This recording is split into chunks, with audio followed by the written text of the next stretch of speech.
day I was actually thinking if the war in Niger starts, you may find me there. I might have to go there in person and go and join I would rather die on the battlefront than live as a slave in the backyard of European systems. Doesn't work.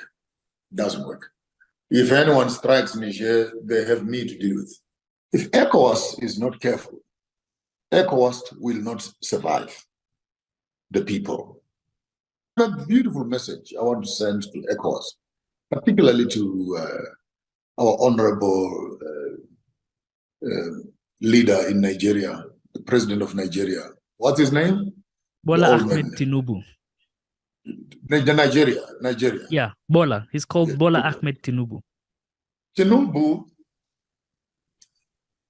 is in power through a system that we cannot even explain. It's very complicated. It's very complicated. And if we should go on the same thing of democracy, I think Tinubu must be honest enough to say, is Nigeria running on democracy? Question number one.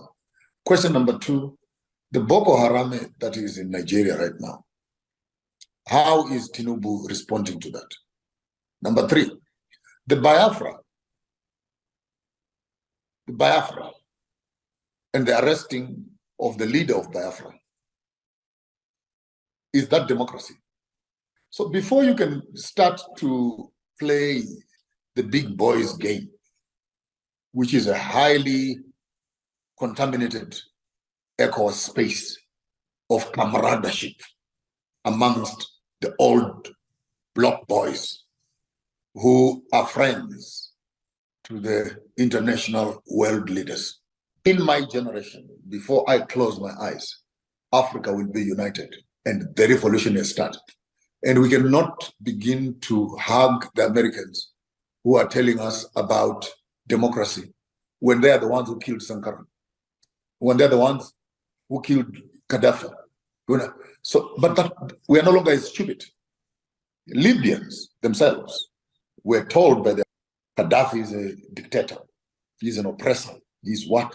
But go back and find out what the dictator did. He built gardens in the wilderness. Children were born with money. Education was for free. Marriages were for free. You were paid employment galore. Libya was streets with milk and honey. And then a neighbor comes around and says, but he's a bad man. He's a bad leader. Bad leader. Let's remove him. Democracy, democracy, democracy. Walk to Libya right now. It is an auction of selling slaves, as I'm talking to you right now.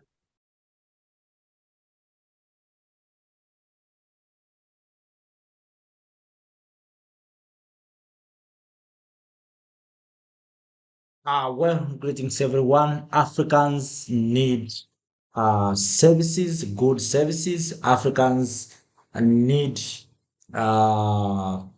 quality education. Africans need developments. Africans does not need democracy or dictatorship. Africans needs good services, wherever it comes from, military or it comes from democratic, but Africans need good services. I want to give you an example. All of us, we are familiar with the country called Rwanda. When you talk about the cleanest city in the continent of Africa, you are talking about Kigali, the capital of Rwanda. If you talk about the country with high and quality services in Africa, you are talking about Rwanda. But remember where Rwanda coming from. Rwanda coming from genocide. When Paul Kagame took Rwanda as a soldier, as a young soldier, and delivered services to Rwandese. Today, all of us, we are celebrating Rwanda. In that point, it means Africans need services. Africans need quality education. Africans need development. So wherever you are a soldier or you are a civilian, what the people needs from you as a leader is services. Please deliver services. That's why you see civilian politicians have been celebrated, civilian leaders also celebrated, and currently you see the young soldiers in Burkina Faso, in Mali, in Guinea, also celebrated because people need these services. People need good health care, quality educations. So people want electricity. People want safe and clean water. That's what the people need. So we can come here and speak about democracy. If you don't deliver good and quality services, no matter what kind of democracy you have been carrying, the people will not accepting what you are telling them. And this is the message to all of us, that our people are not busy with this, what we call democracy and the military coup and the others. People need services. These young graduates need job opportunities. They are busy finding job opportunity to apply their knowledges.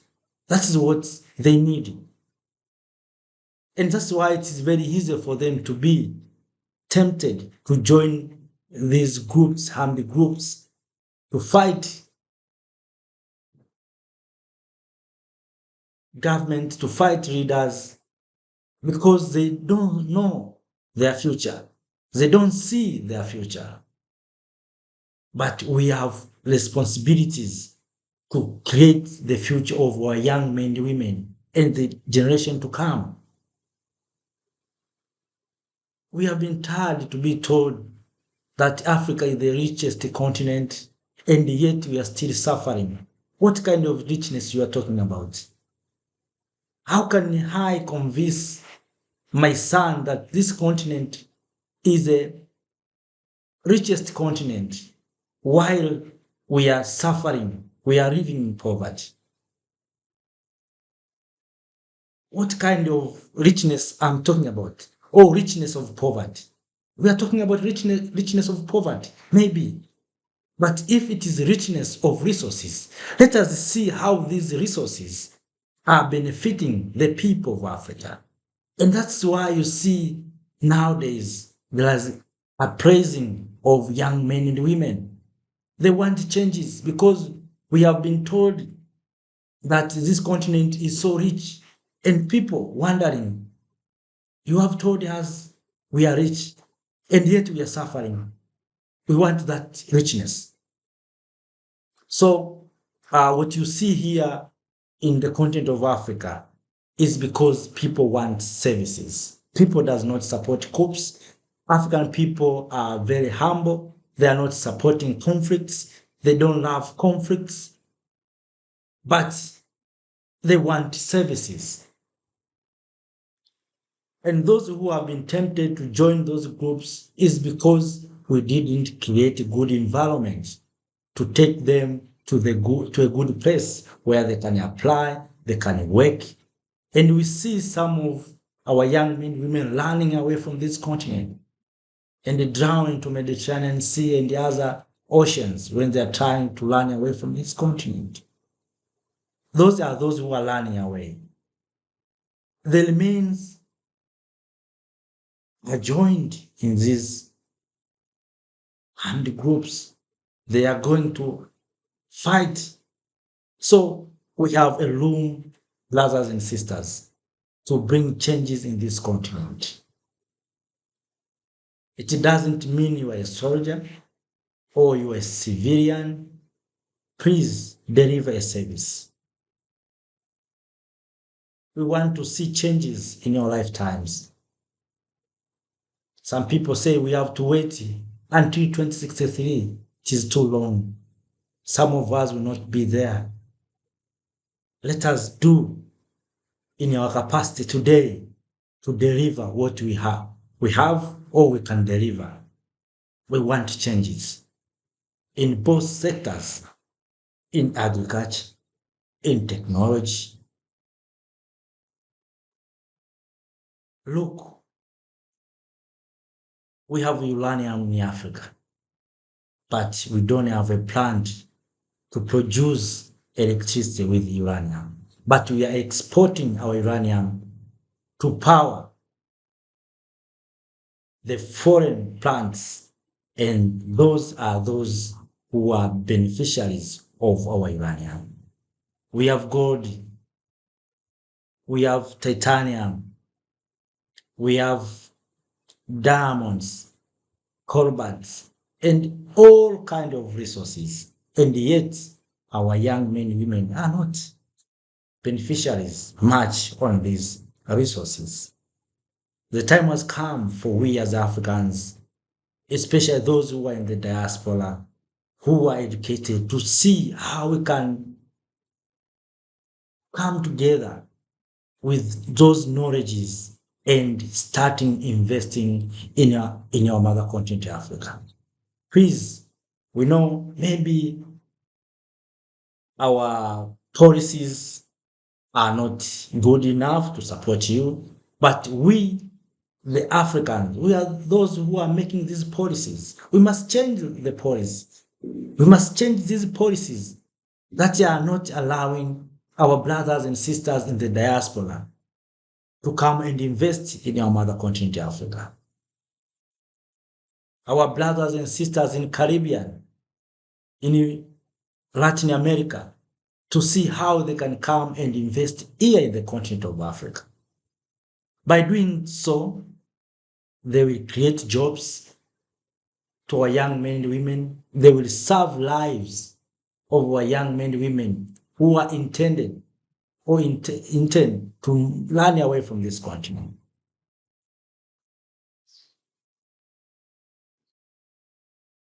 You will add value to our resources.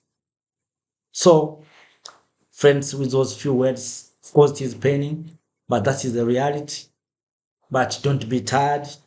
Let us see how we can come together, we can work together so that we can liberate this continent economically, and we can create the better future for ourselves, our generation, and generation to come, and generation to come. Thank you.